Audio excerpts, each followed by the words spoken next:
पूरा महाराष्ट्र ही नहीं पूरा देश गमगीन है इस खबर से। और ये एक खबर जो है ये सबको ही झकझोर देने वाली खबर रही है। महाराष्ट्र की राजनीति, शरद पवार के खानदान का वो बंदा जिसने अपना एक पोजीशन बना के कई बार अपना उप मुख्यमंत्री पद को ग्रहण करने वाला आदमी, जिसने महाराष्ट्र की राजनीति में अपनी एक छाप छोड़ा था, ऐसा वो शख्स आज अपनी आखिरी सांस ले चुका है। आज हम उसी सिलसिले में बात कर रहे हैं मुकेश दादा पेंदाम से। पेशे से एक वकील होने के नाते राजनीति में भी उनकी अपनी एक पहचान है।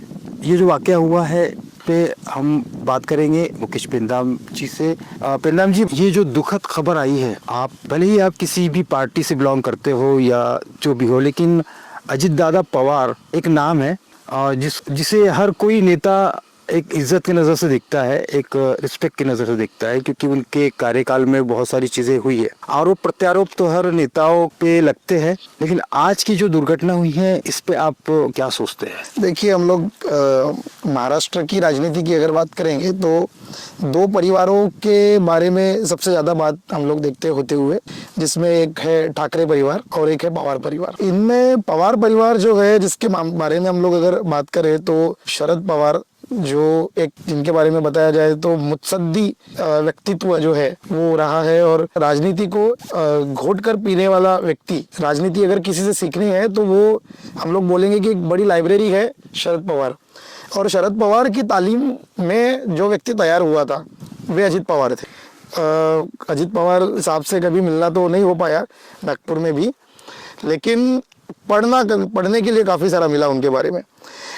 हम लोगों ने जो पढ़ा है उसमें से एक बात मैं यहाँ पर आपको बताना चाहूँगा कि वो ये है कि अजित पवार साहब की एक जो खासियत थी वो ये कि सुबह 6 बजे से लोगों से मिलना उनका शुरू हो जाता था।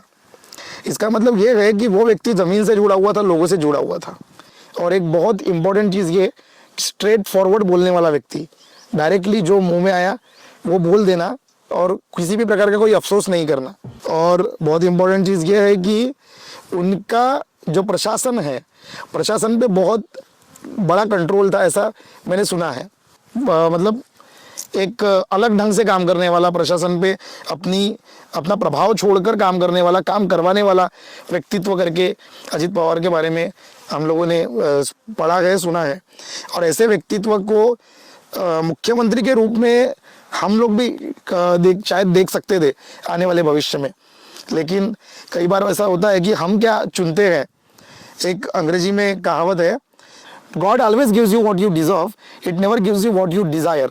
हम क्या सोचते हैं ये इंपॉर्टेंट नहीं है, हम क्या हमारे लाइफ में लिखा हुआ है वो चीज़ें अपने आप हो जाती है। और शायद अजित पवार साहब की डेस्टिनी में ये नहीं लिखा होगा कि वो इस राज्य के मुख्यमंत्री बने, और इसलिए वो उप मुख्यमंत्री ही रहे।